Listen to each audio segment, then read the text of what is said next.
புஸ்தகம் 6ஆம் அதிகாரம், தானியேல் தீர்க்கதரிசன புஸ்தகம் 6ஆம் அதிகாரம் 28வது வசனத்தை நாம் ஒரு சத்தமாய் வாசிப்போம்.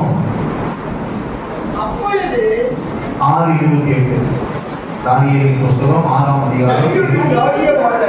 தரியுவின் ராஜ்யபார காலத்திலும் பெர்சியனாகிய கோரேசுடைய ராஜ்யபார காலத்திலும் தானியேலின் காரியம் ஜெயமாயிருந்தது. எல்லாரும் சேர்ந்து சொல்லுவோமா?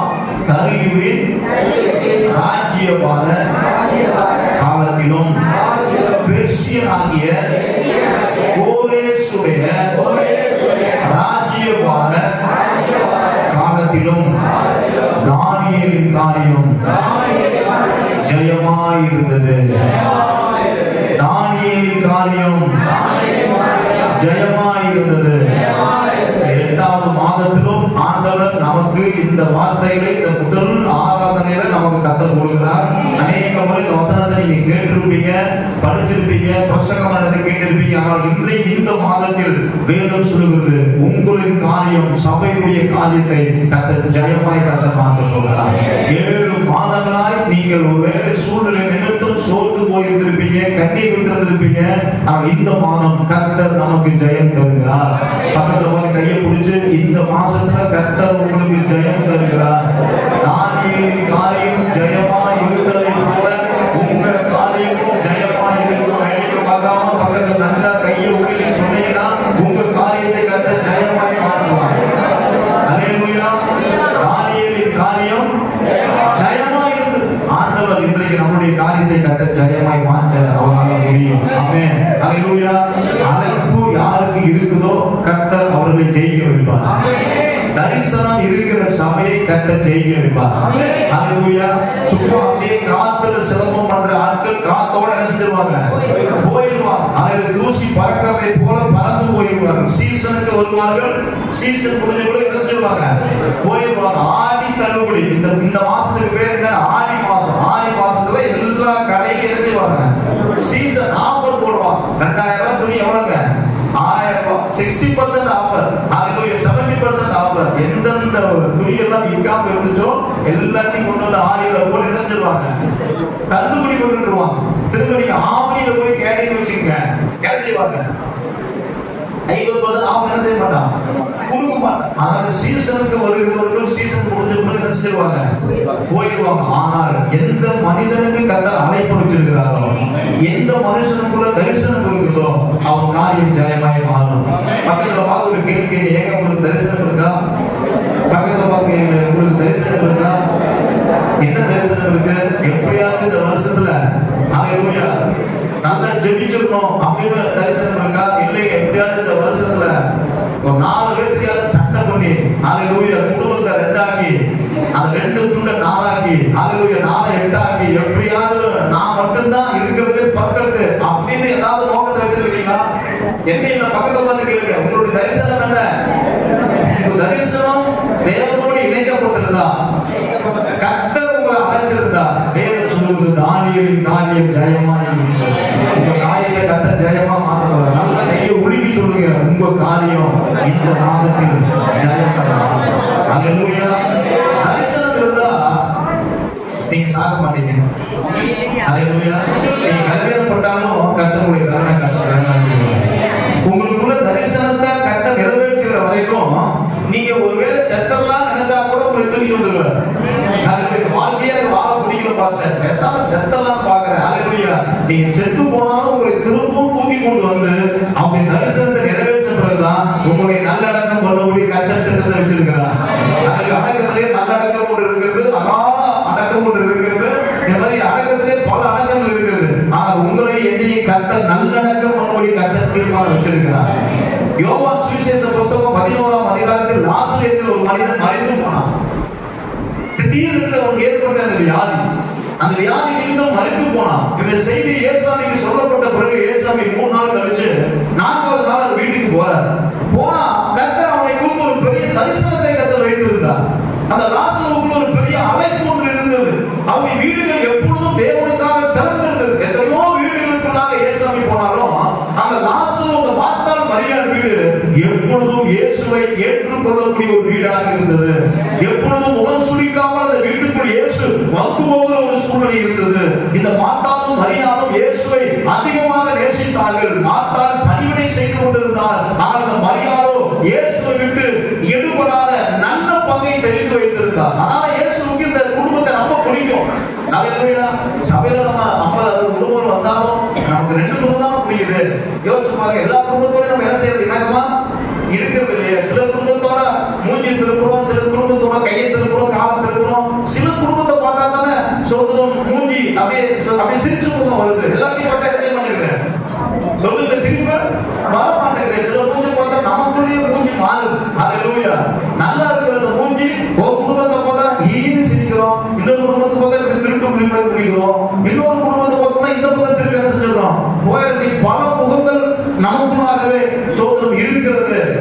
அல்லேலூயா. அதுல சொல்றீங்க எல்லா பாஸ்டர் ஒரே மாதிரியே பேசுறாங்க நினைக்காது. நமக்குள்ள பன்முக தன்மை இருக்கிறது. நம்ம மூஞ்சி மாதிரி என்ன செய்யாது இருக்காது. சிரிச்சு முகமா இருக்கிறது மூஞ்சி தான் பார்க்க அழகாது, உண்மையாலுமே அழகாது. இந்த கோவப்பட்டு அந்த மூஞ்சி பார்க்கவே முடியல. அல்லேலூயா. அதனாலே சில நேரம் நம்ம மூஞ்சி பார்க்கறதே இல்லை. அல்லேலூயா. சிரிச்ச முகமா இருக்கிறது நம்ம மூஞ்சி அழகாது. அதுல கள்ளங்கபடம் இல்லாத ஒரு இருவே இருந்தா அதனுடைய வெளிப்பாடு என்ன செய்ய மூஞ்சில இல்லைன்னா எனக்கு நல்லாவே தெரியும். இங்க இருந்து 100 பேர்த்த பார்க்கும்போது 100 பேர்த்தனுடைய மூஞ்சில எந்த மூஞ்சி சோதனை எப்படி இருக்குன்னு நல்லாவே தெரியும். அதனால எப்பயுமே சிரிச்சு முகமாவே இருக்கு. பக்கத்துல பார்த்து சிரிச்சு முகமா இருக்கு. இப்பதான் சிரிக்க முடியல. அப்படியே சமையலாக என்ன செய்யுங்க சரி. அதுக்கு கத்த நம்ம ஆசீர்வதிப்பா. உங்களுடைய காரியம் ஜெயமாய் மாறும். இந்த மார்த்தாளும் மரியாளும் இயேசுவை எப்பொழுதும் வீட்டுக்குள் எடுத்துக்கொண்டிருப்பார்கள், ஏற்றுக்கொண்டிருப்பார்கள். இயேசு அந்த வீட்டின் மீது மிகுந்த அன்பு வைத்திருந்தார். திடீரென்று ஒரு மரணம். ஆண்டவராக இயேசு அந்த வீட்டுக்கு வருகிறார். மார்த்தாள் மரியாள் ஓடி வந்து, ஆண்டவரே நீங்க இருந்ததுதான் என் தம்பிக்கு இந்த மாதிரி நிலைமை ஏற்பட்டிருக்காங்க. என் தம்பி நல்லா இருந்திருப்பாரு, என் தம்பி நீங்க சுகமாக்கி இருப்பீங்க, இன்னைக்கு செத்து போயிட்டானே சொல்லும் பொழுது ஆண்டவர் சொல்றாரு, இல்லம்மா நீ விசுவாசித்தா தேவனுடைய மகிமையே நீ ஆண்டவர் 8வது மாதத்தில் தீர்க்கதரிசனமாய் சொல்லுகிறார். சில விஷயங்கள் அவங்க வாழ்க்கையில முடிஞ்சிருச்சு அப்படின்னு நீங்களே ஆண்டவருக்கு ஆறுதல் சொல்லிட்டு இருக்கீங்க. கர்த்தர் சொல்றாரு, இல்ல நீ நம்பினா உனக்கு நான் ஒரு அற்புதத்தை நான் செய்வேன். ஆண்டவருக்கு நீங்கள் நான் ஆறுதல் சொல்ல வேண்டிய அவசியம் இல்ல. அவரே சகலவற்றிலும் நம்மை ஆறுதல் படுத்துகிற தெய்வம். இப்படிப்பட்ட உபத்திரவத்தில் அகப்படுகிறவர்களுக்கு அவரே ஆறுதல் செய்கிற கர்த்தர் என்று வேதத்தில் நாம் வாசிக்கிறோம். ஆண்டவரே நம்ம போய் சமாதானப்படுத்துறது. ஆண்டவர் துக்கமா இருக்கிற மாதிரியும் நம்ம போய் ஆண்டவர் சமாதானப்படுத்துறதுதான் ஆண்டவர் சமாதானமாயி கண்ணை கொடுத்துட்டு சரி சரி அப்படின்னு போற மாதிரி நம்ம நினைச்சிட்டு இருக்கிறோம். இல்ல. அல்லேலூயா. இந்த மார்த்தாளும் மரியாளும் வந்து, ஆண்டவரே நீங்க இருந்திருந்தீங்கன்னா என் தம்பி அரசு இருக்க மாட்டான், மதிச்சிருக்க மாட்டானே, இப்படி நடந்துருச்சே, சரி பரவாயில்ல இப்பயாவது துக்க விசாரிக்க அரசுக்கிறீங்க வந்திருக்கிறீங்க வேணும் கூட்டிட்டு போகும்போது கர்த்தர் சொல்றாரு, நீ விசுவாசித்தா தேவ மகிமை நீ பார்ப்ப. அவங்களுக்கு விளங்கல, எங்க லாசரை அடக்கம் பண்ணிருக்கீங்க, வாங்க கூட்டிட்டு போங்கன்னு சொல்றாரு. அப்புறம் கூட்டிட்டு போறாங்க. கூட்டிட்டு போனா அங்க போய் ஜெபம் பண்ணுவாரு, தண்ணி தெளிப்பாரு. என்ன செய்வாரு? தண்ணி தெளிப்பாரு. என்ன தெளிப்பாரு? இல்ல சுத்தி என்ன செய்வாரு? என்னென்னமோ சேட்டை பண்ணுவாரு அப்படின்னு 2 பேரும் நினைச்சிட்டு இருந்தாங்க. என்ன பாசம் வந்தாலும் ஜெபம் பண்ணி போயிட்டாரு. நான் நினைச்சேன் என்ன தெளிப்பாரு, தண்ணி தெளிப்பாரு, முழுக்க போடுவாரு, கீழே இருக்கிற மேல தள்ளி, மேல இருக்கிற கீழே தள்ளி ஏதாவது ஒரு சேட்டை பண்ணி போவாரு. பார்த்தா அவர் பாட்டுக்கு வந்து நின்று ஜெபம் பண்ணிட்டு போயிட்டாரு. இவருக்கு வல்லமையே இல்லையே அப்படின்னு நம்ம நினைக்கிறோம். அல்லேலூயா. ஏசாமி அப்படிதான் நினைச்சாங்க. போய் கல்லறை பக்கம் போய் ஜெபம் பண்ணுவாரு நினைச்சு கூட்டிட்டு போனா இவருக்கு திடீர்னு ஆண்டவர் கல்ல என்ன செய்யுங்க புரட்டி போடுங்கிற. இப்போ அவங்க வீட்டுக்குள்ளே இருக்கிற ஒரே கர்ப்பத்துல பிறந்த அவருடைய சகோதரி சொல்றார், நாமே என்னவோ செத்து போய் எத்தனை நாள் ஆச்சு? 4 நாள் ஆயிடுச்சு. இப்ப போய் கல்லறை ஓபன் பண்ண சொல்றீங்களே, அந்த கல்லை ஓபன் பண்ண சொல்றீங்களே, அந்த கல்லை நீங்க ஓபன் பண்ணீங்கன்னா இந்த சரீரம் என்ன செய்யும்? நாமே ஆண்டவர் சொல்றாரு, நீ கல்லை மட்டும் ஓபன் பண்ணுங்க. பேச்ச கேட்டுதான் என்னால எதுவுமே என்ன செய்ய முடிய மாட்டேங்குது. நானே செய்ய நினைச்சா கூட நீ என்ன விட மாட்டேங்கிற. கல்லை என்ன செய்ய புரட்டி போடு. வேதம் சொல்லுகிறது, லாசருவே வெளியே வா என்கிற சத்தத்தை கேட்டவனே செத்து போன மனிதனையே 4 நாளுக்கு பிறகு கர்த்தர் உயிரோடு எழுப்பினார். அல்லேலூயா. இன்னைக்கு அநேகருடைய வாழ்க்கை கிறிஸ்துவ சமுதாயத்துல சொல்ற மாற்றம் எடுக்கிற வாழ்க்கையா தான் இருக்குது. அல்லேலூயா. நானுமே ஆண்டவரே பக்கத்துல போகாதீங்க, என்ன செய்யாதீங்க, கற்ற நாற்றத்தையும் துர்நாற்றத்தையும் நல்ல ஒரு என்ன சொல்றது பர்ஃபியூமா வாசனை திரவியம் மாற்ற அவரால் மட்டும்தான் முடியும். அல்லேலூயா. மண்ணில் தெளிச்சிருப்பாங்க, அந்த சரீரம் நாற்றங்களுக்காக ஏதாவது ஒரு சுத்தி போட்டு வந்திருப்பாங்க. ஆனால் இயேசுடைய வார்த்தை எப்பொழுது அந்த லாசருடைய சரீரத்தில் போய் ஏற்றுகிறதோ அப்பொழுது அந்த சரீரத்துக்குள் ஜீவன் வந்தது. முடிந்து போய்விட்டது என்று நீங்களும் நான் சொல்லக்கூடாது. அது ஆதியும் அந்தமுமாய் இருக்கிற ஒரு தெய்வம் நமக்கு இருக்கிறார். அவர் தான் உங்க வாழ்க்கையை நம்ம கருவுல கத்த ஆரம்பிச்சார். உங்க வாழ்க்கையை உங்க தாயை கர்ப்பத்தில் ஆரம்பித்தவர். அவர் தான் முடிப்பதற்கும் அதிகாரம் உடையவர். அல்லேலூயா. அவரே ஆதியும் அந்தமுமானவர். அவரே அல்பாவும் ஒமேகாவானவர். இந்த பூமியில் உங்களுக்கு உபத்திரவம் உண்டு. யோவான் 16:33 வாசிக்கிறோம். உலகத்தில் உங்களுக்கு உபத்திரவம் உண்டு, பாடுகள் உண்டு, வேதனைகள் உண்டு. அதுக்காக இயேசுவை போய் வந்துட்டீங்க, எனக்கு உபத்திரவமே இல்லைன்னு சொல்ல முடியாது. உபத்திரவங்கள் உண்டு, வேதனைகள் உண்டு, பலவீனங்கள் உண்டு. இவைகள் மத்தியில் ஒரு விஷயத்தை நீங்கள் தெரிந்து கொள்ள வேண்டும். ஆண்டவர் நம்மை பலப்படுத்துவர், நம்மோடு கூட இருக்கிறார். உலகத்தில் உபத்திரவம் உண்டு, ஆனாலும் திடன் கொள்ளுங்கள், நான் இந்த உலகத்தை ஜெயித்தேன். அப்படிப்பட்ட ஜெயித்த தெய்வத்தை தான் நீங்களும் ஆராதிச்சிருக்கோம். அல்லேலூயா. தானியேலின் காரியம் ஜெயமாய் இருந்தது. இன்னைக்கு நம்ம காரியத்தை கத்த ஜெயமாய் மாற்றுவார். நீங்களே ஒரு முற்றுப்புள்ளி வைக்காதீங்க. இனி இந்த வாழ்க்கையில எனக்கு இந்த வாழ்க்கை பிரயாணத்துல இந்த காரியம் இனி என் வாழ்க்கையில நடக்காத நீங்க நினைக்காதீங்க. இயற்கைக்கு அப்பாற்பட்ட தெய்வம், மருத்துவத்திற்கும் அப்பாற்பட்ட தெய்வம். அல்லேலூயா. நம்மளுடைய சரீரத்துல ஆண்டவர் எதையும் எந்த நேரத்திலும் செய்வதற்கு அவரால் முடியும். அதனாலதான் வேதம் சொல்வது, எக்காலத்திலும் கர்த்தரை என்ன செய்யுங்க, ஸ்தோத்திரியுங்கள், எக்காலத்திலும் கர்த்தரை நம்புங்கள். எசேக்கியா ராஜாவான பொழுதும் அவன் கர்த்தர் பேரில் நம்பிக்கையா இருந்தான். அவன் விட்டு பின்வாங்காமல் இருந்தான். வேதம் சொல்வது, அவன் போகிற இடமெல்லாம் கர்த்தர் அவனுக்கு அனுகூலத்தை கர்த்தர் உண்டாக்கினார். தானியேலின் காரியம் ஜெயமாய் இருந்தது. லாசருக்குள்ள கர்த்தர் அப்படிப்பட்ட ஒரு தரிசனத்தை வச்சதுனால செத்து போய் கூட என்ன செய்ய லாசருல நாங்க விடுவதற்கு ஒரு ஆயத்தம் இல்லை. காரணம் தெரியுங்களா? அவங்க மேல கர்த்தர் ஒரு ஆயத்தம் வைத்தார். என் வீட்டுல போய் அந்த அதிகாரத்தை வாசிச்சு பாருங்க. கடினமுள்ள யூதர்கள், கடினமுள்ள இஸ்ரவேலர்கள் இவன் உயிரோடு எழுந்ததை அவர்கள் கண்டு விசுவாசித்து தேவனை பின்பற்றினார்கள். இயேசுவை விசுவாசித்தார்கள். இயேசு கிறிஸ்து இந்த லாசரை உயிரோடு எழுப்பினார் என்று கடினமுள்ள இஸ்ரவேலர்கள், கடினமுள்ள அந்த ஜனங்கள் அதை கேள்விப்பட்டு கண்டு அநேக இயேசு பக்கமாய் திரும்பினார்கள். காரணம் தெரியுமா? கர்த்தர் லாசரை கொண்டு அவர்களை ரட்சித்தார். உங்களை கொண்டு கர்த்தர் பெரிய திட்டத்தை கர்த்தர் வச்சிருக்கிறார். பக்கத்துல உங்களை கொண்டு கர்த்தர் திட்டத்தை வச்சிருக்கிறாரு, தரிசனத்தை வச்சிருக்கிறாரு, ஒரு பெரிய அழைப்பை வச்சிருக்கிறாரு. அதுக்கு சாகர காரணத்தை சொல்லாதீங்க. உங்களை சாக கர்த்தர் விட மாட்டார். அல்லேலூயா. ஆயிரம் பாச சாகர நாலு பேருக்கு சாகரிக்காம நான் சாக மாட்டேன். அதே நீ உங்களுக்குள்ளே நினைக்கிற மாதிரி இருக்கு இல்லையா? நீங்க நாலு பேருக்கு சாகரிக்கிறதுக்கும் உங்களுக்கு தெரிஞ்சுக்கல, நீங்க சாகரத்துக்கும் உங்களுக்கு என்ன செய்யல, கர்த்தர் தெரிஞ்சுக்கல. உங்களை கொண்டு அநேக மறித்து போன நிலையில் இருக்கிறவர்களை கர்த்தர் எழுப்புவதற்கு கர்த்தர் உங்களை தெரிந்து வைத்திருக்கிறார். அபிஷேகம் உள்ளவன் ஜெயிப்பான். அல்லேலூயா. தரிசனம் உள்ளவன் ஜெயிப்பான். தேவனுடைய அழைப்பை பெற்றிருக்கிற தேவ பிள்ளைகள் என்ன செய்வாங்க? ஜெயிப்பார்கள். எந்த காலத்திலும் கிறிஸ்துவ பிள்ளைகளுக்கு தோல்வி என்பது கிடையாது. அதை நீங்க ஆணித்தரமா மனசுல முதல் பதிய வச்சுக்கணும். பலவீனம் வந்தாலும், கஷ்டங்கள் வந்தாலும், வேதனைகள் வந்தாலும், உபத்திரவங்கள் வந்தாலும், இந்த பலவீனத்தில் நான் தோற்று போக மாட்டேன், இந்த கஷ்டத்தில் நான் தோற்று போக மாட்டேன், இந்த உபத்திரவத்தில் நான் தோற்று போக மாட்டேன், இந்த பிரச்சனையில் கர்த்தர் என் தலை முடிய பண்ண விட மாட்டார் என்கிற நம்பிக்கை நமக்கு முதலாவது எப்பயுமே இருக்கும். எந்த பிரச்சனை எப்படி கையாளுவதுதான் நமக்கு பிரச்சனை முடிய முடிவு நமக்கு நன்றாக தெரியும். கர்த்தர் நமக்கு ஜெயத்தை தருவார். கர்த்தர் நம் பிள்ளைகளை வாழ வைப்பார். கர்த்தர் நமக்கு சுகத்தை தருவார். தானியேலின் காரியம் ஜெயமாய் முடியும். நீ என்ன வேணாலும் பண்ணுடா, நான் வெயிட் பண்றேன், அதன் பிறகு என்னுடைய நேரம் வரும், அப்பொழுது கர்த்தர் வானத்தில் இருந்து அக்கினியை எழுப்ப பண்ணுவார் என்று எலியாவுக்கு தெரிஞ்சதுனாலதான் பொறுமையா இருந்தான். அல்லேலூயா. உபத்திரவத்தில் பொறுமையா இருக்குங்க. என்ன செய்யுங்க? உபத்திரவத்தில் என்ன செய்யுங்க?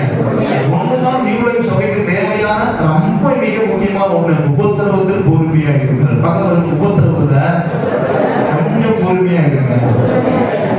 பேசுவதற்கு தாமதமா பேசுங்க. எடுத்த உடனே பேசுறது, எடுத்த உடனே வார்த்தைகளை விட்டு அள்ளி தூக்கி எரிஞ்சு ஏமா ஆப்போசிட் இருக்கிறாங்க அள்ளி இறந்துறது. அல்லேலூயா.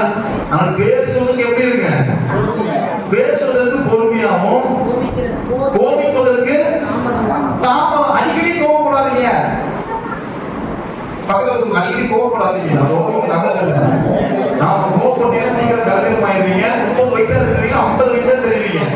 ஆனா சபையில 50 வயசுக்கு மேல தெரியுதா, 30 வயசு மாதிரி தெரியுதா?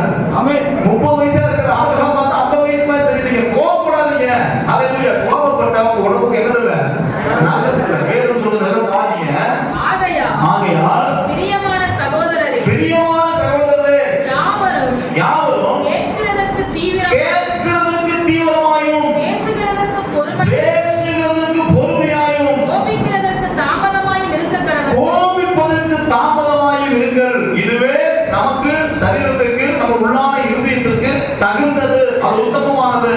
அதனால வேதம் சொல்லுகிறது, தானியேலுடைய காலத்தில், அவன் சிறைப்பட்டு போன காலத்தில், அவனால் எந்த விதத்திலும் கிட்டத்தட்ட 70 ஆண்டு காலம் எதையும் செய்ய முடியாத காலத்திலும் கூட தானியேலின் காரியத்தை கர்த்தர் ஜெயமாய் மாற்றினார்.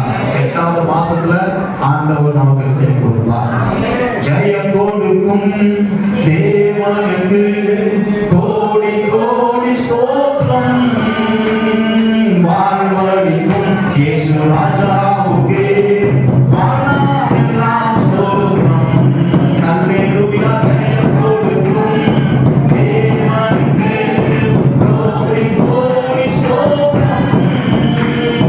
வாழ்வழிக்கும் இயேசு ராஜாவுக்கு வானமெல்லாம் ஸ்தோத்திரம். அல்லேலூயா.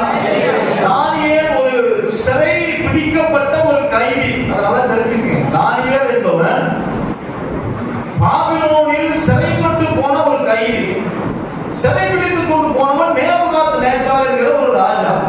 அந்த ராஜா படையெடுத்து வரும் பொழுது இந்த மார்க்கத்தில் இருக்கிற புத்திமான்களை, இந்த மார்க்கத்தில் இருக்கிற அறிவுள்ளவர்களை, வாலிபர்களை தெரிந்து கொண்டு அவர்கள் சிறை பிடித்துக் கொண்டு போனார்கள். அல்லேலூயா. அப்படிப்பட்ட அந்த சிறை பிடித்துக் கொண்டு போன அந்த காலகட்டத்திலேயே வேதம் சொல்லுது, தானியேலின் காரியம் ஜெயமாய் இருந்தது. நமக்கு யாரு மேல இருக்கிறாங்க அப்படிங்கிறது முக்கியம் இல்லை. ஆனா நம்ம 6ஆம் அதிகாரம் 28வது வசனம் சொல்லுது, கருவியின் ராஜ்யமான காலத்திலும் பெயர்சியாகிய கோரேசுடைய ராஜ்யமான காலத்திலும் அந்த நேபுகாத்நேச்சாருடைய மகன் ஆண்ட அந்த காலத்திலேயும் தானியேலின் காரியம் தான் ஜெயமா இருந்துச்சு. அதுல சொல்ல மாட்டீங்களா? அதுல எனக்கு தானியேல் இருக்கிறாங்கிறது தான் முக்கியம். ஆண்டவர் யாரை எதிர்பார்க்கிறாருன்னு கேட்டீங்கன்னா, நம்ம நினைச்சு அதுக்காக ஜெபம் பண்ணி கர்த்தர் எவ்வளவு பெரிய என்பதை மறந்து போயிடுறோம். என்னை முதல்ல சொல்றேன். அல்லேலூயா. அல்லேலூயா. ஆனா வேதம் சொல்லுது, மேல யார் உட்கார்ந்தாலும் தானியேல் பத்தி பிரச்சனை இல்லை. அந்த தலைவியின் நாட்களிலும் அவருடைய சொந்த மனிதனை பார்க்கும்போது கோரேசுடைய ராஜ்யபார காலத்திலேயும் நேபுகாத்நேச்சாருடைய ராஜ்யபார காலத்திலேயும் அவருடைய மகன் ஆண்ட காலத்திலேயும் தானியேலின் காரியம் தான் ஜெயமா இருந்துச்சு. அல்லேலூயா. அங்க அவர்களுடைய காரியம் ஜெயமா இல்ல. யோசேப்பு சிறைபிடிக்கப்பட்டு போன காலத்திலேயும் கர்த்தர் யோசேப்போட இருந்தார். அவனும் அடிமைப்பட்டு போனான். அடிமையாய் போனவன் தான். அடிமையாய் போனவன் அவனோடு கூட கர்த்தர் இருக்கிறார் என்பது மாத்திரமல்ல, அந்த ஜனங்களும் இவனோடு கர்த்தர் இருக்கிறார், இவன் செய்கிற எல்லாவற்றையும் கர்த்தர் வைக்க பண்ணுகிறார் என்று நம்பி எல்லாவற்றையும் யோசேப்புடைய கையில் ஒப்பு கொடுத்தார்கள். எந்த காலத்துல எவன் ஆண்டாலும் தேவ பிள்ளைகளுடைய காரியம் ஜெயமா தான் இருக்கணும். அல்லேலூயா. கீழே யார் ஆட்சி செய்யறா, மேல யார் ஆட்சி செய்யறாங்கிறதுனால உங்களுக்கு எனக்கு எந்த பாதிப்பும் இல்லவே இல்லை. அல்லேலூயா. இல்லவே இல்லை. யார் என்ன ஆட்சி செஞ்சாலும் தீர்மானிக்கிற இடத்தில் கர்த்தர் உங்களை என்னை கர்த்தர் வச்சிருக்கிறார். வலதுபுறத்தில் 1000 பேர், இடதுபுறத்தில் 10000 பேர் விழுந்தாலும் அதை பத்தி நீ கவலைப்படாத. அதுல நான் கவலைப்படுறதே இல்லை பாஸ்டர். பக்கத்துல அடிச்சுக்கிறாங்க, நான் கவலைப்படுறதே இல்லை. நான் போய் விசாரிக்கிறதே இல்லை. நீ என்ன புதுசா பேசுறீங்க? இதைத்தான் நான் நடைமுறையை பயன்படுகிறதே நினைக்காதீங்க. வேதம் சொல்லுது, வலதுபுறத்தில் 1000 பேரும் இடதுபுறத்தில் 10000 பேர் விழுந்தாலும் அது உன்னை அணுகாது. கர்த்தர் உங்களையும் உங்கள் குடும்பத்தையும் வேலி அடைத்து பாதுகாத்திருக்கிறார். இந்த புதிய மாதத்தில் ஆண்டவர் உங்களுக்கு தீர்க்க தரிசனமாய் சொல்றார். யோபு 1:10 அவனையும் அவன் குடும்பத்தையும் அவனுக்கு உண்டான எல்லாவற்றையும் கர்த்தர் வேலி அடைச்சிருக்கிறார். அல்லேலூயா. அந்த விசுவாச பிள்ளைகள் இருக்கிற நம்ம முதலாவது தெளிவா நம்ம என்ன செய்யணும், இந்த மைண்ட்ல முதல்ல நம்ம ஃபிக்ஸ் பண்ணிக்கணும். என் வீட்டை கர்த்தர் வேலி அடைச்சிருக்கிறார். இல்ல பாஸ்டர் என்னென்னமோ பண்ணுது, என்ன பண்ணுது, என்னென்னமோ பண்ணுது, என்ன பண்ணுது சிஸ்டர், என்ன பண்ணுதுன்னு தெரியல, என்னமோ பண்ணுது தெரியல, என்னன்னு சொல்லாதான் ஜோம், என்ன தெரியல பாஸ்டர், கண்ண முழுமை என்னென்னமோ பண்ணுது. என்ன சொல்லி ஜோம் பண்ண, ஆண்டவரே இந்த சிஸ்டருக்கு என்னென்னமோ பண்ணுதாமா, என்னென்ன ஜெபம் பண்ண வேண்டியது பைபிள்லயே கிடையாது. ஆனாலும் ஜெபிக்க வேண்டியதா இருக்கு. ஜெபிக்கலாம் பாஸ்டருக்கு ஜெபிக்க தெரியலன்னு சொல்லிருக்கீங்க.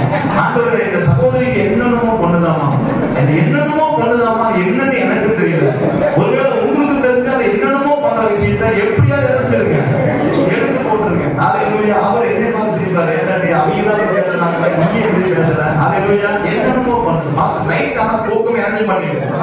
வரவே மாட்டேன். 12 மணி ஆனாலும் தூக்கம் என்ஜாய் பண்ணுறேன். 1 மணி ஆனாலும் தூக்கம் வரவே. இப்பதான் தூக்கம் வருது. எப்ப பேட்டரி தீர்த்தோ அப்பதான் தூக்கம் வருது. எப்ப பேட்டரி 2% லோ பேட்டரி நாங்க அப்பதான் தான் என்ன செய்யுது. அது வரைக்கும் தூக்கமே வரவே மாட்டேங்குது. மாஸ்டர் தூக்கமே வராது. எனக்காக என்ன செய்யுங்க? ஜெபம் ஆண்டவருக்கு போய் ஆண்டவரே சிஸ்டருக்கு தூக்கமே வர மாட்டேங்குதாமா. நைட் 1 மணிக்கு மேலதான் தூங்குறாங்க. என்னன்னு தெரியல. அவங்க சிஸ்டர் சொல்றாங்க பேட்டரி நின்னா தான் தூக்கம் வரும். பேட்டரி இப்பதான் நிக்க போது கொஞ்சம் வெயிட் பண்ணு. அதுக்கு தூக்கமே வரணும். காவை பிடிச்சி இருக்கிறாங்க. கையை பிடிச்சி இறச்சிடுறாங்க. ஆண்டவர் சொல்றாரு உங்க வீட்டையும் உங்களையும் சுற்றி இறச்சிருக்கிறேன். வேலை இறச்சிருக்கேன்னு சொல்றாரு. அதை நம்பது இல்லை. அவர் என்ன வேண்டியிருப்பாரு. ஹalleluya. அவன் பிடிச்சி கை கால் இருக்கிறார். திடீர்னு ஏதாவது ஒரு சோதனை ஒரு காரியத்துல ஒரு சின்ன விஷயமா கூட உடனே நம்ம நினைக்கிறது யாருன்னு கேட்க யார்தான் நினைக்கிறோம்? விசுவாசத்தை நினைக்கிறோம். கர்த்தரை நினைக்கிறது இல்ல. வேதம் சொல்றது மேல எவன் ஆண்டாலும் அதை பத்தி பிரச்சனை இல்லை. ஹalleluya. உங்க காரியம் தான் ஜெயமா இருக்கும். தானியேலின் காரியத்தை கர்த்தர் ஜெயமாக்கினார். யோசேப்பின் காலகட்டத்தில் அவன் பார்க்கும்போது ஒரு அடிமையாய் போனவன். வேதம் சொல்றது கர்த்தர் யோசேப்போட இருக்கிறார் என்று அந்த ராஜா தெரிந்து கொண்டு மொத்தத்தையும் கொண்டு வந்து யோசேப்புடைய கையில கொடுத்தார். எல்லாத்தையும் யோசேப்பு கையில பேருக்கு தான் நானு ராஜா, மற்றபடி எல்லாமே நீதான். நான் சும்மா பேருக்கு இருக்கிறேன். எல்லாம் நீ பண்ணு. உனக்கு என்னென்ன அதிகாரம் வேணுமோ அத்தனை உனக்கு கொடுக்குறேன். உன்னை மீறி ஒருத்தனும் கையை நீட்ட மாட்டான். இதுதான் கிறிஸ்துவ பிள்ளைகள் தேவ பிள்ளைகளுக்கு கர்த்தர் கொடுக்கிற அபிஷேகம், அழைப்பு, தரிசனம். தரிசனம் இருந்தா உங்க காரியம் ஜெயமா இருக்கும். ஹalleluya. இங்க நீங்க பாத்தீங்கன்னா ஆண்டவருக்கு இப்ப என்ன தேவைன்னா மேல தரியு ஆட்சி பண்றானா, கோரேஸ் ஆட்சி பண்றானா, இல்ல நேபுகாத் நேச்சார் ஆட்சி பண்றானாங்கிறது ஆண்டவருக்கு முக்கியம் இல்லை. ஆண்டவர் என்ன எதிர்பார்க்கிறா? நான் எதிர்பார்க்கிற தானியேல் இருக்கிறானா, அதுதான் முக்கியம். ஹalleluya. தானியேல் இருந்தா போதும். அது நேபுகாத் நேச்சாரா இருந்தாலும் சரி, அது கோரேஸா இருந்தாலும் சரி, அது தரியுடைய ராஜ்யமாக இருக்க அந்த ராஜ்யபாதை காலமா இருந்தாலும் சரி, அது ஆண்டவருக்கு ஒரு மேட்டரே இல்ல. அது ஆண்டவருக்கு ஒரு பொருட்டே இல்ல. ராஜாக்களை தள்ளுவதும் ராஜாக்களை ஏற்படுத்துவதும் யாருடைய வேலை? அவருடைய வேலை. நம்ம 12 மணி நேரம் ஜெபம் பண்ணி ஹalleluya நீ ஒருவராய். வேதம் சொல்லுது நான் இந்த பூமியில் ஒருவனை தேடினேன். எத்தனை பேத்தீங்க? ஒருத்தன் போதும். இந்த சபையில் ஒரு பெரிய எழுப்புதலை கொண்டு வந்ததற்கு தரிசனம் உள்ள நம்ம இருந்தா போதும். மேல யார் ஆண்டாலும் ஹalleluya ஏவன் ஆளாம போனாலும் அதை பத்தி உங்களுக்கு எனக்கு எந்த மேட்டரும் இல்ல. தானியேல் தான் ஜெயிப்பான். ஹalleluya. ஜெபிக்கிற சபை தான் ஜெயிக்கும். கர்த்தரை ஜெபிக்கிற சபைகள் தான் கட்டாயம் ஜெயிக்கும். ஜெபிக்கிற பிள்ளைகளுடைய குடும்பம் தான் வளரும். ஜெபிக்கிற பிள்ளைகளுடைய வாழ்க்கையில் தான் கர்த்தர் தடைகளை நீக்கி போடுவா. எந்த காலத்தில் எப்பேற்பட்ட சூழ்நிலையா இருந்தாலும் ஜெயிப்பதற்காகவே ஜெபிக்கும்படி கர்த்தருடைய கண்கள் நம்மை நோக்கி பார்த்து கொண்டிருக்கிறது. ஹalleluya. ஆண்டவருக்கு யாரு முக்கியம் கேட்டீங்கன்னா எனக்கான தானியேல் இருக்கிறானா, நான் எதிர்பார்க்கிற தானியேல் இருக்கிறானா. அதுல வேதம் சொல்கிறது அவர் யார் ஆட்சி செய்யறாங்கிறத பார்க்கறத மாறாக என்னுடைய பார்வையில் நான் விரும்புகிற தானியேல் இருந்தா போதும். காரியத்தை மாறுதலாய் மாற்ற என்னால் முடியும். ஹalleluya சொல்ல மாட்டீங்களா? ஹalleluya. ஹalleluya. எப்பேற்பட்ட யார் மேல சீட்ல உட்கார்ந்தாலும் அதை பத்தி நீங்களும் என்ன செய்ய வேண்டாம், கவலைப்பட வேண்டிய அவசியம் இல்லை. நம்மளை கர்த்தர் தூக்கணும்னு நினைச்சாலே இன்னைக்கு தூக்கிடுவாரு. சபையை உடைக்கணும்னு நினைச்சாலே நீங்க என்ன செஞ்சுடுவாரு, உடைச்சிடுவாரு. அவரு நினைக்காம நம்ம கண்ணில் இருக்கிற இமை முடி கூட என்ன செய்வது இல்லையா, கீழே விடுவதில்லை. இதுதான் நம்ம அதிகமா நம்ம கர்த்தருடைய வார்த்தையை விசுவாசிக்கிறோம். எந்தெந்த காலத்துல நல்லா கவனிச்சு பாத்தீங்கன்னா ஒரு பார்வோனுடைய காலத்துல தான் யோசேப்புடைய காரியம் ஜெயமா இருந்தது. பார்வோன் எப்படிப்பட்ட ஆளா இருந்தான், ரொம்ப ஒடுக்கப்படுகிற ஆளா இருந்தான், மிக கஷ்டப்பட்ட காலத்துல இருந்தான். நல்லா வாழ்ந்துருந்த ஒரு பையனை கொண்டு போய் அடிமையா இருந்து அவன் அந்த எகிப்துல அடிமைப்பட்டு போனவனா இருந்தான். அந்த பார்வோனின் காலத்தில் யோசேப்பின் காரியம் ஜெயமா இருந்தது. அதே பார்வோனுடைய காலத்துல தான் கர்த்தர் மோசேயின் காரியத்தை கர்த்தர் ஜெயமாக்கினார். சும்மா நீங்க பார்வோன்னா நீங்க நினைக்கிற மாதிரி நாங்கள ஹிட்லரோட மோசமான ஆட்கள். ஜனங்களை சுமை சுமக்க வைக்கிறதையும் ஒடுக்குவதையும் அந்த ஜனங்களை இஸ்ரவேல் ஜனங்களை அடிமைப்படுத்துவதையும் வேலைக்கு செஞ்சு வேலையை வாங்கிட்டு கூலி கொடுக்காம சாப்பாட்டை கூட அறையும் குறையுமாய் கொடுக்க பார்வோன் காலத்திலேயே மோசே தான் ஜெயிச்சான். அல்லேலூயா. பார்வோன் ஜெயிக்கல. அப்படிப்பட்ட பார்வோன் காலத்திலே கர்த்தர் யோசேப்பை தான் ஜெயிக்க வைத்தார். மிகப்பெரிய ராஜா என்று சொல்லப்படுகிற அகாஸ்வேர் காலத்திலே அவனுடைய ராஜ்யபாரத்தில் இருந்த அதிகாரியாக இருந்த ஆமானுடைய திட்டத்திற்கு அந்த ஆமானுடைய திட்டத்துடைய காரியத்திலே மொர்தெகாயின் காரியத்தை ஜெயமாய் மாற்றினார். அந்த மொர்தெகாய் எங்க உட்கார்ந்து இருந்தாங்க? சிங்காசனத்தில் உட்கார்ந்து இருந்தானா? எங்க உட்கார்ந்து இருந்தான்? முற்றத்தில் உட்கார்ந்து இருந்தான். சித்தப்பா பிள்ளைய கொண்டு போய் விட்டுட்டே எப்படி இருக்கிறா ஏற்கனவே விசாரிப்பதற்கும் தகவல்களை சேகரிப்பதற்கும் அந்த மிகப்பெரிய பங்களாவில் அரசு அந்த பங்களாவுக்கு வெளியே உட்கார்ந்து இருந்தான். எப்பெல்லாம் அந்த ஆமா வரணும் அப்பெல்லாம் எல்லாரும் தலைய இப்படி கும்பிடணும். எல்லாரும் ஒருத்தர் இப்படி கெட்டியமா செஞ்சுட்டு இருக்கிறான். யாரும் பார்த்தா அவன் ஒரு யூத குலத்தை சேர்ந்தவன். யாரும் பார்த்தா அவன் ஒரு முருகன் அப்படி பின்புலம் ஒண்ணும் இல்லை. அவனுக்கு எந்த வசதி ஒண்ணும் இல்லை. அவனுக்கு பேக்ரவுண்ட் ஒண்ணுமே இல்லை. ஆனா என்னடா இவ்வளவு திமிரு என்னை வாங்க மாட்டேங்கிறாங்க. ஒவ்வொரு முறையும் போய் பார்க்க வந்தா அந்த மோர்தெகாய் தலை வணங்காதவனாக இருந்தான். காசு நடந்து என்ன தெரியுங்களா? அப்பேற்பட்ட ஆகாஸ்வேரனுடைய அந்த காலத்திலும் ஆமானுடைய திட்டங்கள் ஜெயமாய் மாறாதபடி மொர்தெகாயின் திட்டங்களை கர்த்தர் ஜெயமாய் மாற்றினார். எஸ்தரின் காரியம் ஜெயமாய் முடிந்தது. அல்லேலூயா. ஒரு சவுலுடைய நாட்களில் தாவீதின் காரியம் ஜெயமாய் முடிந்தது. சவுலுக்கும் தாவீதுக்கும் இடையில மிகப்பெரிய கேப் இருக்கு. சரீர பிரகாரமா கேப் இருக்கு. யுத்தத்துல கேப் இருக்கு. அவனுடைய சோதனை ட்ரைனிங்ல கேப் இருக்கு. இந்த சவுல் ஒரு யுத்த வீரனா இருந்தான். ஆக டாலா இருப்பான். அவனை பார்த்தா பயந்துவாங்க. சவுல் அப்படிப்பட்ட ஒரு பெரிய ஒரு அதுல பெரிய அரசனா இருந்தான். அதே தாவீதை கம்பேர் பண்ணினா ஆடு மேய்ச்சிட்டு இருந்தான். சின்ன பையனா இருந்தான். அவனுக்கும் சவுலுக்கும் இடையில லாட் ஆஃப் டிஃபரன்ஸ் இருந்துச்சு. ஆனாலும் வேதம் சொல்லுது சவுலின் ராஜ்யபார காலத்திலும் தாவீதின் காரியம் ஜெயமா இருந்தது. கர்த்தர் தாவீதை கர்த்தர் வெற்றி செலுத்த பண்ணினார். கோலியாத் எச்சரித்து கொண்டிருந்த காலகட்டத்தில் கோலியாத் ஜெயிக்கல. யார் ஜெயிச்சுட்டே இருக்க? தாவீது தான் ஜெயிச்சா. பக்கத்துல பார்த்து அவங்க உணர்வோட சொல்லுங்க, தாவீது தான் ஜெயிச்சா. அவங்க ஒண்ணுமே இல்லை. ஆறு சின்ன பையன் தான், பொடி பையன் தான், ஒண்ணுமே உண்டு இல்ல. கர்த்தர் அவரோடு கூட இருந்தார். கடைசி நாட்களில் கர்த்தர் எதிர்பார்க்கிற காரியம், எனக்கான தானியேல் எங்கே? எனக்கான தாவீது எங்கே? எனக்கான சோத்திரம் அந்த மொர்தெகாய், எனக்கான எஸ்தர் எங்கே என்பதுதான் கர்த்தர் தேவனுடைய நேரம். எவனாட்டாலும் அதை பற்றி நீங்க கவலைப்பட வேண்டிய அவசியமே. 60 வருஷமா ஆள் ஏதாவது வந்திருக்கா? அதாவது ஒரு டைரக்ட் கனெக்ஷன் ஆட்சி வந்தா எனக்கு இவ்வளவு மாசம் இந்த பணம் வந்திருக்கு பாஸ்டர் அப்படின்னு வந்துட்டு இருக்கா? ஒண்ணும் கிடையாது. அல்லேலூயா. 5 அப்பமா இருந்தாலும் சரி, 2 மீனா இருந்தாலும் சரி, ஒண்ணு என்ன செய்யாது சொல்றீங்க. 2 அப்பமா இருந்தாலும் சரிங்க, 5 அப்பமா இருந்தாலும் சரி, ஒண்ணுமே என்ன செய்யாது இன்ன வரைக்கும் வரல. அப்போ நம்ம ஜெயிக்கணும்னா நம்ம தானியேலா இருக்கணும்.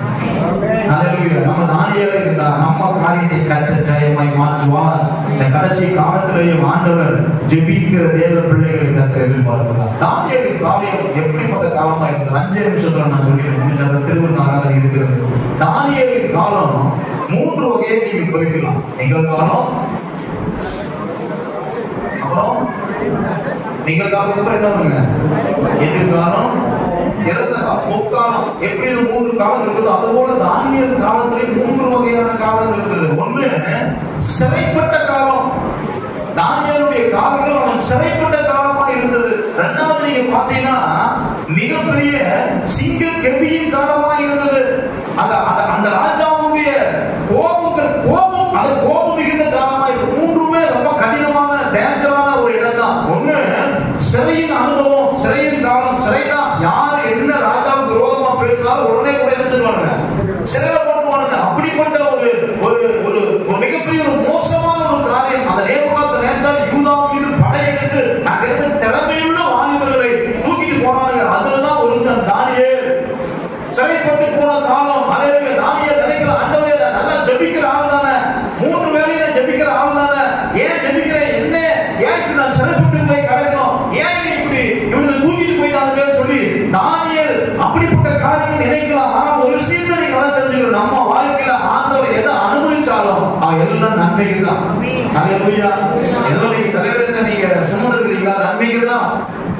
ஆண்டவர் பேராபத்திலிருந்து உங்களை காண்பிக்கும்படி, உங்களை தப்பிக்கும்படி இப்படி சின்ன சின்ன விஷயத்தை அந்த ஒரு சிகிச்சைகிறார். கர்த்தர் அவருடைய அன்பில் தான் நம்ம எடுத்துக் கொள்கிறார். அல்லேலூயா. ஆண்டவர் எதை செஞ்சாலும் நம்பிக்கை தான் செய்வார். உங்களை எதையும் ஆண்டவர் ஒரு நாள் போட்டு போவதற்காக செய்ய மாட்டார். உங்களை துன்பப்படுத்துவதற்காக செய்ய மாட்டார். உங்களை வேதனைப்படுத்துவதற்காக செய்ய மாட்டார். உங்க வாழ்க்கையில் ஏதாவது சிறைப்பட்டு போன ஒரு நிலைமையில் இருக்கிறீங்களா, அடைக்கப்பட்ட நிலையில தான் இருக்கிறீங்களா, எந்த டோரும் சாத்தி கிடக்குது பாஸ்டர், என்ன செய்யறதுன்னு எனக்கு தெரியல, எந்த பக்கம் போனாலும் எல்லா டோரும் எனக்கு க்ளோஸா இருக்குது. கர்த்தரை சோதனை பண்ணுங்க, நல்ல சோதனை பண்ணுங்க. அவ்வளவுதான். கர்த்தர் திறந்த வாசலை நமக்காக வைத்திருக்கிறார். ஒருவரும் திறக்க முடியாதவரை பூட்டுகிறோம், ஒருவரும் பூட்ட முடியாதவரை திறக்கிறவருமாய் இருக்கிற கர்த்தர் நம்ம கூட இருக்கிறார். அவர் பூட்டிட்டாருன்னா ஒரு நாள் என்ன செய்ய முடியாது. அவர் திறக்க ஆரம்பிச்சாருன்னா எந்த கொம்பனாலும் என்ன செய்ய முடியாது, பூட்ட முடியாது. அல்லேலூயா. அதெல்லாம் நீங்க பார்க்கலாம். நான் ஜெபிக்கிறவங்க நான் ஏன் இப்படி சிறைக்குள்ள போய் கிடக்கணும், நான் ஏன் இப்படி சிறைக்குள்ள போய் கிடக்கணும் அப்படின்னு என்ன செய்யல, தானியேல் கேட்கல. தானியேலுக்கு தெரியும் கர்த்தர் என்னை செய்தாலும் கர்த்தர் எனக்கு நன்மைக்காக தான் செய்யும். இன்னைக்கு கஷ்டப்படுற நோக்கம் ஏதோ கர்த்தரை வாழ்க்கை அனுமதிச்சிருக்கார். பின்னாடி எனக்கு கர்த்தர் நன்மை செய்யும். உபத்திரவத்தில் பொறுமையா இருந்து, நெருக்கத்தில் அமைதியா இருந்து, அந்த யோகு சொல்வது போல பொறுமையோடு கூட கர்த்தரை நோக்கி ஜெபம் பண்ண ஆரம்பித்தார். கர்த்தர் கொடுத்தி கர்த்தர் கர்த்தருடைய நாமத்துக்கு ஸ்தோத்திரம். அதுல ஒண்ணு பாருங்க, நல்ல கவனிங்க. இப்ப நம்ம கையில ஒரு பொறுப்பு கொடுக்குறாரா, ஆண்டவர் ஸ்தோத்திரம் பண்ணுங்க. சபையா இருக்கட்டும், கம்பெனியா இருக்கட்டும், ஆபீஸா இருக்கட்டும், நீங்க வேலை செய்யறோம், உங்களை நம்பி ஒரு பொறுப்பு கொடுக்குறாங்க. கர்த்தர் என்ன செய்ய, ஸ்தோத்திரம் பண்ணுங்க. இப்ப உங்கள்ட்ட இருந்து ஒரு பொறுப்பை வாங்கி இன்னொருத்தருக்கு கொடுக்குறானா எப்படி இருக்கும்? சங்கடமா வேதனையா. ஆனா நம்ம கிறிஸ்துவ நினைக்கணும், எனக்கு குறித்த காலம் வரைக்கும் கர்த்தர் இந்த பொறுப்பை கொடுத்தா இப்ப அந்த பொறுப்பை இன்னொருத்தருக்கு கொடுக்கும்படி கர்த்தர் திட்டம் வச்சிருக்கிறார். அப்படி நினைச்சிட்டீங்கன்னா வச்சுக்கோங்க, மூஞ்சி மாறாது. அதுக்கு நான் செஞ்ச இந்த பொறுப்பை திடீர்னு புடி இன்னொருத்தருக்கு கொடுக்குறாங்க, என்ன ஒரு திருச்சல் அப்படி நினைக்கக்கூடாதுங்க. இது வரைக்கும் கர்த்தர் எனக்கு ஆரம்பிச்சா இப்ப என்ன செய்யறாரு, அந்த ஒரு யோகமே ஜெபம் கர்த்தர் கொடுத்தா கர்த்தர் எடுத்தா அப்படி ஒரு ஜெபம் பண்ணாம நம்ம என்ன ஜெபம் பண்ணோம், கர்த்தர் கொடுத்தா இப்ப இன்னொருத்தருக்கு கொடுத்துருக்கிறார். அல்லேலூயா. அதெல்லாம் மனோபியமா இருக்கு. நம்ம கத்துக்கணும். சாக வரைக்கும் நம்மள எதாவது நினைச்ச கூடாது. எனக்கு வயசா இருந்தா சாவி அரைச்சிடணும், கொடுத்தது ஏதாவது முடியலமா, ரொம்ப கஷ்டமா இருக்குது, நீ நிர்வாகமா நினைச்சிடணும், கொடுத்தது சாக வரைக்கும் நான் தான் இருப்பேன் அப்படின்னா ரொம்ப சிரமம் தான். அல்லேலூயா. காலங்கள் வந்துருச்சுன்னா என்ன சத்தம் இல்லாம என்ன கொடுத்துட்டு சோதனை பண்ணிட்டு வீட்டு என்ன செய்யணும், நல்ல ஜெபம். அந்த முதியோர்கள் ஜெபிக்கிற ஜெபம் வீட்டுக்கு ஒரு பெரிய ஆசீர்வாதமானது. அல்லேலூயா. இதுவரைக்கும் கர்த்தர் எனக்கு இந்த பொறுப்பை கொடுத்தா இப்பொழுது இன்னொருத்தருக்கு அந்த பொறுப்பை கொடுக்கிறார். கர்த்தருக்கு ஸ்தோத்திரம். அந்த பொறுப்பு கொடுக்கிறவங்களுக்கு என்னால என்னெல்லாம் சப்போர்ட் பண்ண முடியுமோ, என்னெல்லாம் சொல்லிக் கொடுக்க முடியுமோ, இன்னும் இந்த நிர்வாகத்தை எப்படி மேல கொண்டு போக முடியுமோ அதை செய்வதற்கு நான் துணையா இருப்பேன். இதுதான் ஒரு ஸ்பிரிச்சுவல் மெச்சூரிட்டி, ஆவிக்குரிய வளர்ச்சியுடைய தன்மையை எனக்கு கர்த்தர் கொடுத்தார். ஸ்தோத்திரம். இப்பொழுது எனக்கு இல்ல, இன்னொருத்தருக்கு கொடுக்கிறார். ஓகே ஸ்தோத்திரம். அவனுக்கு நான் ஹெல்ப் பண்ணுவேன். முடியுமா? முடியும். என்ன செய்யணும்? முடியும். அதுதான் ஆண்டவர் எதிர்பார்த்த ஒரு காரியம். ஒண்ணு, முதல் காலம் சிறைப்பட்டு போய் இருந்த காலம். அந்த சிறைப்பட்டு போய் இருந்த அந்த காலத்திலையும் தானியேலின் காரியம் தான் ஜெயமா இருந்தது. இரண்டாவது, கோபித்துக் கொண்ட காலம், கோபம் மிகுதியா இருந்த காலம். நானே அந்த ராஜா அதிகாரிகள் சொல்றாங்க, அந்த சூழலை என்ன செய்ய 7 மடங்கு எரிய போனீங்க. என்னடா இப்படி பேசு, ராங்காவே பேசிட்டு இருக்கிறாங்க, எதுக்கு பேசிட்டு இருக்கிறான், ராங்கா பேசிட்டு இருக்கிறான், அவன் பேசுறது எதுவுமே செட் ஆக மாட்டேங்குது. சூழலை என்ன செய்ய 7 மடங்கு ஆக்கு, 7 மடங்கு ஆக்கி தூக்கி என்ன செய்யறாங்க, உள்ள தூக்கி போடுறாங்க. யாருக்கு உள்ள போடுறாங்க? யாருக்கு உள்ள போடுறாங்க? அதனாலதான் 10 மணிக்கு உங்களுக்கு தூக்க சொல்றது. பாத்தீங்களா, 10 மணிக்கு தூக்க வருது. அல்லேலூயா.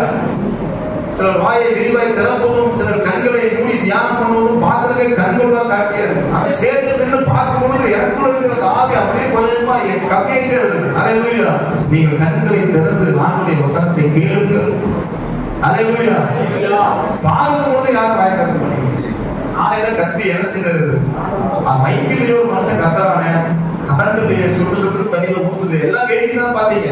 சுட்டு சுட்டு ஊத்துது, வேறு நிறைஞ்சு போறானே, கூட சேர்ந்து அவங்களுக்கு என்ன செய்யலாம், சப்போர்ட் பண்ணி 2 பாட்டு நம்ம அவரோட கொஞ்சம் பாடலாம் அப்படின்னு கொஞ்சமாவும் சோதனம்.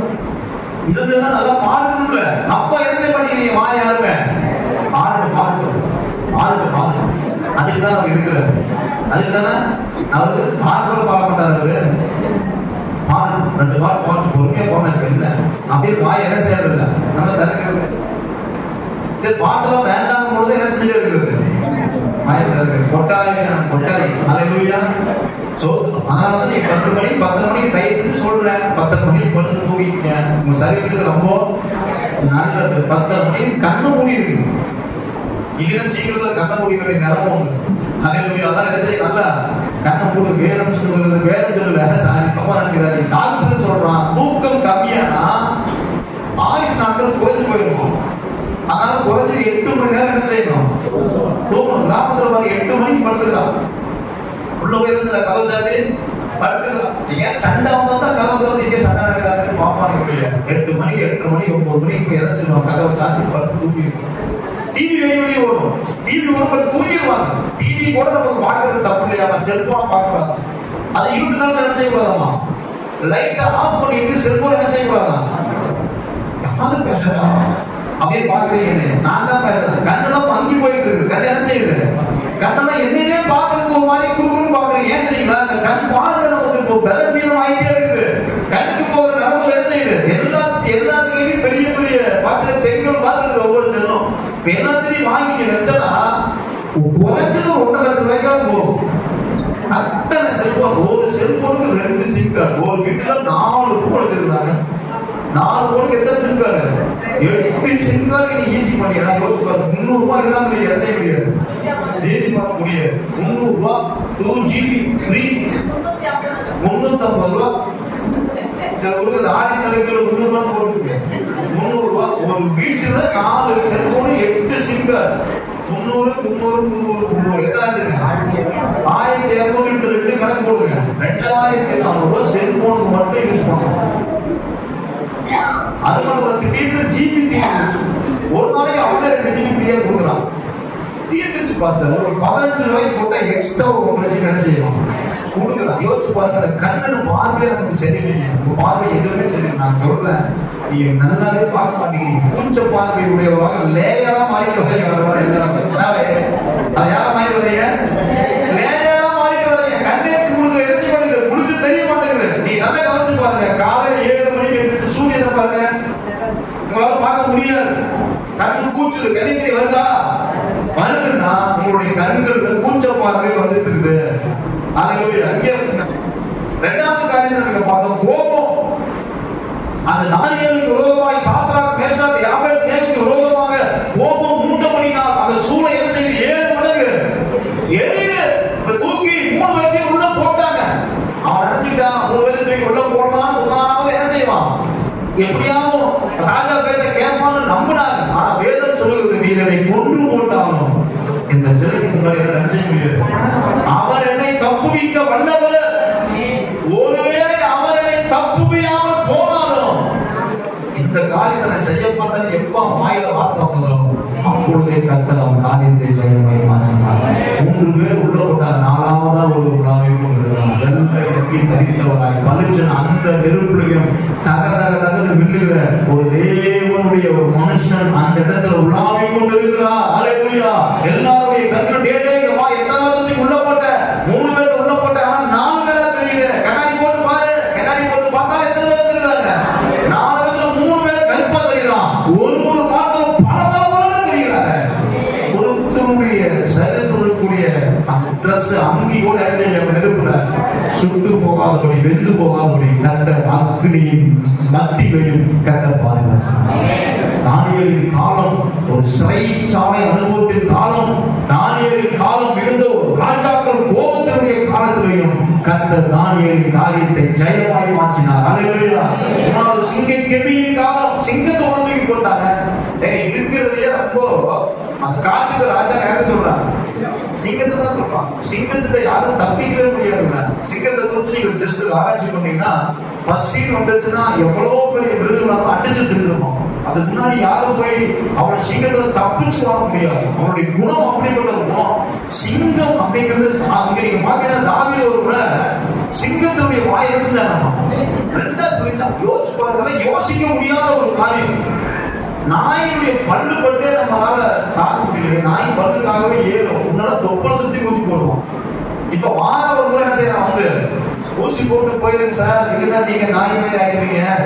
அதுக்கு பயந்துட்டு என்ன செய்யறோம், வாரம் போய் என்ன செய்யறோம், ஊசி போடுவோம். பூரிடுச்சு, நாய் என்ன செஞ்சிருச்சு, கடிச்சிருச்சு. வீட்டுல வளர்ந்ததுதான் கடிச்சிருச்சு, லைட்டா கடிச்சிருச்சு. ஊசி போட்டே அவங்க 7 வார்த்தை 7 ஊசி போடுங்க சார். இங்க சிங்கம் வேதம் சொல்லுது, அந்த இமயத்துக்கு என்ன செய்ய, சிங்கத்துடைய குகைக்குள்ள போடு.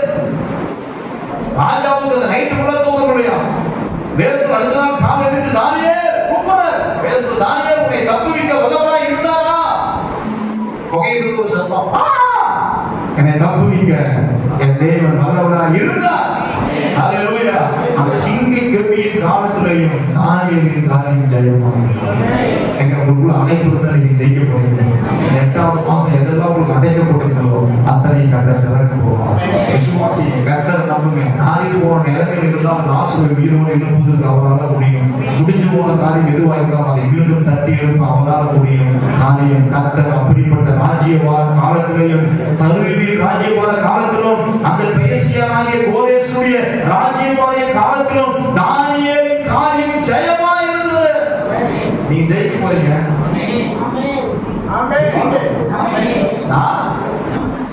அந்த காலத்துல வந்து ஜெயிச்சேன் அப்படிங்கிற மாதிரி நீ பாருங்க. நீங்க ஜெயிக்க போறீங்க.